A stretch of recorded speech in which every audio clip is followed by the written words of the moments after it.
ரிஷபராசிக்குரிய இவ்வார கோச்சார பலனையும் இறுதியாக தாராபலம் கொண்ட சிறந்த நாட்கள் எவை என்பதையும் பார்க்கலாம். பொது பலனாக பார்க்கின்ற பொழுது ரிஷபராசிக்கு அதிபதியான சுக்கிர பகவான் ராசியிலே ஆட்சி பெற்றிருப்பதும், லாபஸ்தானத்தில் சனி பகவான் வக்ரமாக இருப்பதும், 3ஆம் இடத்தில் புதன் அமர்ந்து அவர் உங்களுக்கு 18ஆம் தேதி வக்ரம் அடைவதும் யோகமானது. மேலும் 16ஆம் தேதி சூரிய பகவான் 2லிருந்து 3ஆம் இடத்துக்கு செல்கின்றார். 3லே சூரியன் இருப்பது எடுக்கின்ற முயற்சியிலே வெற்றிகளை கொடுக்கும். தைரியமான முடிவுகளை எடுப்பீர்கள்.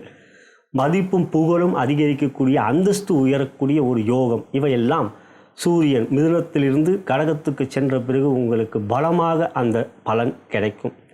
மேலும் இந்த வாரத்தை பொறுத்தவரை ரிஷபராசியிலே பிறந்த உங்களுக்கு 10ஆம் இடத்தில் அமர்ந்திருக்கின்ற ராகு குரு பார்வையை பெறுவதும், புதன் சொந்த சாரமான ஆயில்யத்தில் இருப்பதும், சனியும் அவ்வாறே இருப்பதும் எடுக்கின்ற முயற்சியில் வெற்றிகள், பொருளாதார முன்னேற்றம், மனம் தெளிவு, சிந்தனைகளிலே உங்களுக்கு உற்சாகம், சுறுசுறுப்பு, உடல் நலத்தில் நல்ல ஆரோக்கியம், காரிய அனுகூலம் செய்யக்கூடிய நிலையிலே அவற்றில் ஈடுபடுகின்ற பொழுது மற்றவருடைய எதிரிகளுடைய ஆதிக்கம் இருந்தால் அவற்றை வெற்றி கொள்ளக்கூடிய ஒரு மிக சிறந்த ஒரு அறிவாற்றல், திறன், இவையெல்லாம் இந்த வாரம் மிக சிறப்பாக இருக்கும்.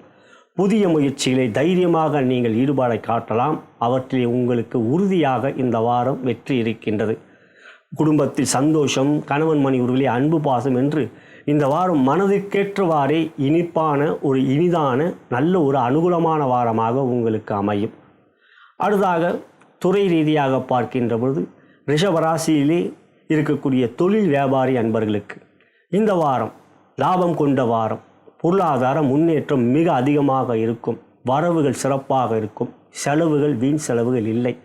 ரிஷபராசியிலே சுக்கிர பகவான் ஆட்சியாக இருப்பது, ராசியாதிபதி பலமாக இருப்பதும், இந்த வாரத்தை பொறுத்தவரை சந்திரன் உங்களுக்கு மிகவும் சாதகமாக 10ஆம் இடம் 11ஆம் இடத்துக்கு வருவதனால் ரிஷபராசியில் பிறந்த தொழில் வியாபாரி அன்பர்களுக்கு மிக பொருளாதார முன்னேற்றம், புதிய தொழில் வியாபாரம் துவங்கக்கூடிய யோகம், இவையெல்லாம் மிக அற்புதமாக இருக்கின்றது. மொத்தத்தில் இந்த வாரம் தனலட்சுமி அருள் உங்களுக்கு.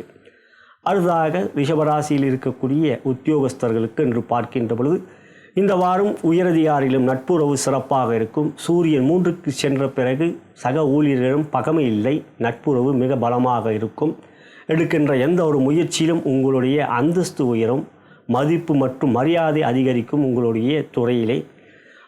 எனவே இந்த இப்பதிவை நீங்கள் முழுமையாக பார்க்க விரும்பினால் கீழே இருக்கின்ற டிஸ்கிரிப்ஷனிலே லிங்க் பட்டன் இருக்கின்றது, கிளிக் செய்து பார்த்து கொள்ளலாம்.